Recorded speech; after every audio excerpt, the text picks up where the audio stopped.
In this tutorial, I will show you how you can install Next.js in your computer. Apparently, it's the same process of all of the operating system. Currently, I am using Mac OS X. First, I will open my terminal. It's very simple basically. So first, you need to access in your folder, where you wanted to set up your Next.js app. I am creating a folder in here. Let's rename this. For example, okay, I rename whatever I like. You can rename anything. Now open this and you can simply drag and drop the folder in here. Now enter. Let's check ls. So you can see that the folder is empty. I'm going to write a command to set up the Next.js app. npx space create next app at latest. Okay, now press enter. It will show some prompt like the version. If you agree, then just press Y. Then you can rename it, for example, my React Next.js. I'm writing it here. Then if you are agree to install the TypeScript, then yes, and if no, just switch it. And here the ESLint.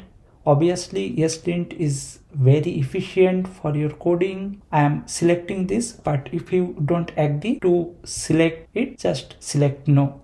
I'm selecting yes. And Tailwind, this is very nice framework. For now I am selecting no.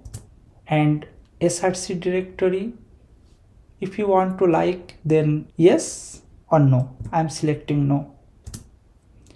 And app router, definitely it's recommended by Next.js, so I am using this. I recommend to use the app directory. In here you can select the import alias. This is mainly from different folder like your asset, your components, or fonts folder, or whatever you like. Now the Next.js app is installing and it might take few minutes or few moments.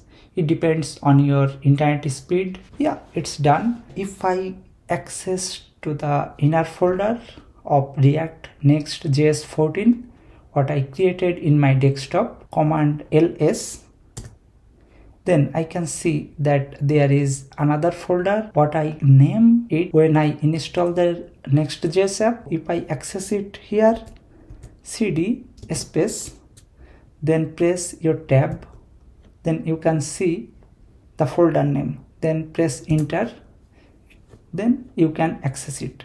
If I wanted to show it in my browser, then I can just command npm run tab, press enter. It will show like this. If your port 3000 is empty, then you can see it here. Otherwise it could be 3001 or something else. Now I am accessing it. Next.js 14 installation is completed. I hope that the basic installation system I can show in the tutorial. I will continue for more tutorial like this. So how you can customize or create a Next.js app from the scratch, I will show that. Please subscribe me. And don't forget to like or share in your friends. Thank you.